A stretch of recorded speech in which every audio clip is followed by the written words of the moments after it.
SIO സംഘടിപ്പിക്കുന്ന science and technology fest ഈ മാസം 25-26 തീയതികളിലായി നടക്കും. ശാസ്ത്രത്തിന്റെ തത്വചിന്തയും രാഷ്ട്രീയവും വിഷയമാകുന്ന ഫെസ്റ്റിൽ സാങ്കേതിക മുന്നേറ്റങ്ങൾ സാമൂഹിക ലോകത്തെ എങ്ങനെ പുനർനിർവചിക്കുമെന്ന് എന്നതടക്കം ചർച്ചയാകും. സൊസൈറ്റി ഫോർ എഡ്യൂക്കേഷൻ ആൻഡ് റിസർച്ചും SIOയും സംയുക്തമായി കോഴിക്കോട് ആസ്മിൻ കോർട്ട്യാർഡിൽ വെച്ചാണ് പരിപാടി സംഘടിപ്പിക്കുന്നത്. ഒരു സാമൂഹിക രാഷ്ട്രീയ ഉള്ളടക്കമുള്ള വിദ്യാർത്ഥി പ്രസ്ഥാനം എന്നുള്ള അർത്ഥത്തിൽ വ്യത്യസ്ത വൈജ്ഞാനിക പ്രവർത്തനങ്ങൾ നടത്തുക എന്നുള്ളത് SIOൻ്റെ പ്രവർത്തനങ്ങളിൽ മുഖ്യമായിട്ടുള്ള ഒന്നാണ്.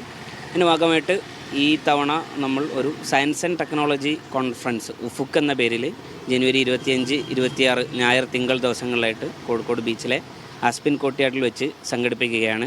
ലോകത്ത് എങ്ങനെയാണ് ടെക്നോളജിയെ വലിയ അധികാരങ്ങൾ ഉപയോഗിച്ചുകൊണ്ടിരിക്കുന്നതിനെക്കുറിച്ച് പരിശോധിക്കുക, നമ്മുടെ രാഷ്ട്രീയത്തിൽ എങ്ങനെയാണ് ഇടപെട്ടുകൊണ്ടിരിക്കുന്നത് എന്നുള്ള പരിശോധിക്കുക, പുതിയ വിദ്യാർത്ഥികൾ എങ്ങനെയാണ് ടെക്നോളജിയൊക്കെ സ്വാധീനിച്ചുകൊണ്ടിരിക്കുന്നത്, അത് മനുഷ്യജീവിതത്തിൽ എന്തെല്ലാം മാറ്റങ്ങളാണ് വരുത്തിയിട്ടുള്ളത് എന്നതിനെക്കുറിച്ച് ആലോചിക്കുക എന്നുള്ളത് പുതിയ കാലത്ത് ഏറ്റവും പ്രധാനപ്പെട്ട ഒന്നായിട്ട് SIO മനസ്സിലാക്കുന്നു. ഇന്നത്തെ വിദ്യാർത്ഥി സമൂഹത്തോട് വളരെ കാലികമായിക്കൊണ്ട് ഈ വിഷയത്തിൽ ചർച്ച ചെയ്യേണ്ടതുണ്ട് എന്നുള്ളത് കൊണ്ടാണ് ഈ അർത്ഥത്തിലുള്ള ഒരു ഫെസ്റ്റിലേക്ക് നമ്മൾ മുന്നോട്ട് വെച്ചിട്ടുള്ളത്.